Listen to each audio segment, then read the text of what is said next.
Once you install an interface, there are some things that need to be done. First of all, it needs to be installed to run as a service, and it needs to be configured. And there's actually two ways to do both of those things. You can first do it manually from a command prompt, which means you would install it as a service from the command prompt and then modify the parameters in the batch file by hand, just using Notepad. And we'll demonstrate that in just a few minutes on our next slide.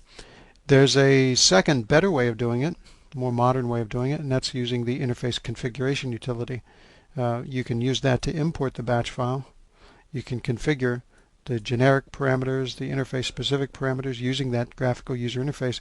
And then finally, you can actually use ICU to install this to run as a service. So you don't have to do that from the command prompt.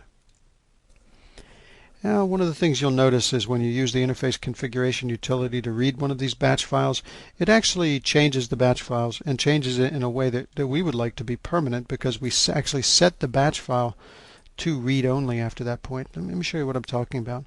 If I go into Tools, Interface Configuration Utility, this is launching a copy of Interface Configuration Utility.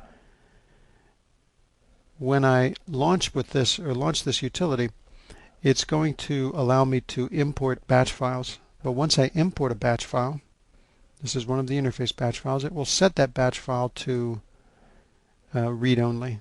So for example, let's look at this OPCN2. See, these are all the parameters associated with that interface. If I go out to, let's take a look at our Internet Explorer, or excuse me, Windows Explorer, and show you Program Files PyPC. If you look at that actual file, you'll notice that it is set to read only. This is under Interfaces, and this is under OPCN. So this file right here, opcn.bat, as you can see, it's listed in that directory right there. Well, that is the file that's being managed by this user interface. We can see that right there is the same reference that we saw here in Windows Explorer. So if you were to try to edit this, you'll notice you can't, because, well, you can't save it because it's set to read only at this point. So we're attempting to manage this for you. In fact, we put that all over the file. If you notice, it says, warning, do not edit this manually. Now, sometimes when you're on the phone with tech support, we may ask you to go in and change this property. Change it instead of read only. We may ask you to change that property. But that's something that we would only suggest you do if you're on the phone with tech support. There are some interfaces which will actually, it'll interfere with execution if you make changes manually after editing it with ICU.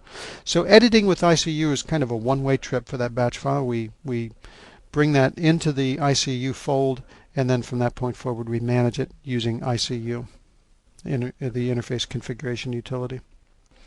And from our point of view, that's recommended. I mean, we think the better tool, the best tool for managing these batch files is interface configuration utility.